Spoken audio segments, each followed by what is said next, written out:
बिस्मिल्लाहिर्रहमानिर्रहीम। अस्सलाम वालेकुम। वेलकम है आपका इरम के किचन में। तो आज हम बनाएंगे सूजी का हलवा। ये बहुत ही आसान और बहुत ही मज़े का ये हलवा है और बहुत ही आसान तरीके से इसको बनाया जाता है। तो सबसे पहले हम देखेंगे कि इसके लिए हमें किन किन चीज़ों की ज़रूरत है। तो आइए हम देखते हैं। तो तकरीबन 2 कप मैंने सूजी ली, इसको मैंने छान लिया अच्छे तरीके से। और हम मीठा कम खाते हैं, इस वजह से मैंने एक जो कप है वही चीनी का लिया है और उसके ऊपर सिर्फ 2 टेबलस्पून मैंने लिए और कुछ हमने बादाम ले लिए और 2 हमने इलायची ली। सबसे पहले हम कढ़ाई में ऑयल डालेंगे। ये तकरीबन मैंने 1 कप ऑयल डाला था। उसके अंदर हम सूजी को ऐड कर देंगे। बिल्कुल मीडियम हम आंच रखेंगे। हाई पे जो है ना वो सूजी का जलने का अंदेशा होता है, तो इस वजह से हम मीडियम पे ही इसको बनाएंगे। तो मैं अच्छे तरीके से इसके अंदर मिक्स कर लेती हूँ सारी सूजी को। तो ये देखिए मैंने अच्छे तरीके से इसको मिक्स कर लिया है। तो अब हम इसको भूनते हैं। मीडियम से भी हम थोड़ी सी कम आंच कर देंगे ताकि जो सूजी है ना वो अच्छे तरीके से भुने। तो ये देखिए ये थोड़ी थोड़ी भुननी शुरू हो गई है। इसके अंदर से माशाल्लाह बहुत अच्छी खुशबू आना शुरू हो गई है। ये देखें इसी तरह हम जो है ना वो हिलाते रहेंगे ताकि वो एक जगह से ज़्यादा ना जल जाए। ये देखें माशाल्लाह कितनी अच्छी जो है हमारी ब्राउन हो रही है।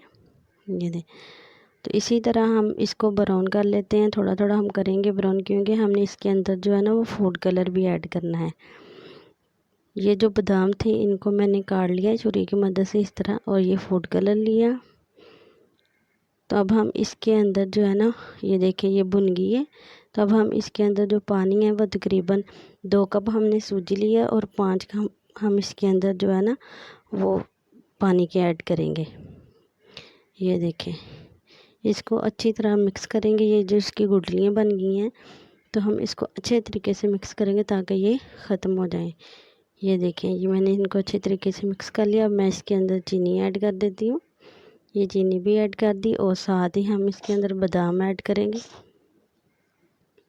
ये देखें ये इसके अंदर मैंने बादाम ऐड कर दिए और साथ ही हम फूड कलर भी ऐड कर देंगे और इसको अच्छे तरीके से मिक्स करेंगे। 10 से 15 मिनट हम इसको इसी तरह हल्की आंच पे ही मिक्स करते रहेंगे ताकि ये अच्छी तरह जो है ना वो कढ़ाई जो है इसको ऑयल भी छोड़ दे और सूजी जो है ना वो कढ़ाई के साथ लगे ना, अच्छे तरीके से इसको छोड़ना शुरू कर दे। तो तब ये समझें कि ये दानेदार जो हलवा बनाते हैं तो इस तरह इसको बनाया जाता है, जब ये बिल्कुल कढ़ाई को छोड़ देता है हलवा। तो ये देखें मैं इसी तरह इसको मिक्स करती रहूँगी ताकि कोई गुठली भी ना बने और अच्छे तरीके से ये पानी जो है ये भी इसके अंदर इसका खुश्क हो जाए। ये देखें 10 से 15 मिनट मुझे हो गए थे इसको इसी तरह करते। ये देखें माशाल्लाह कढ़ाई ने जो हलवा है वो छोड़ना शुरू कर दिया। इस पॉइंट पे मैंने इसके अंदर देसी घी का 1 चम्मच ऐड किया था और ये देखें मैंने निकाला। माशाल्लाह कितना ज़बरदस्त कितना अच्छा जो हमारा हलवा है वो बन गया है। देखें माशाल्लाह गरम गरम ज़बरदस्त हमारा जो हलवा है वो रेडी है। ये देखें माशाल्लाह। अगर आपको ये रेसिपी अच्छी लगी हो तो इसको लाइक शेयर और सब्सक्राइब ज़रूर कीजिएगा। अल्लाह हाफिज़।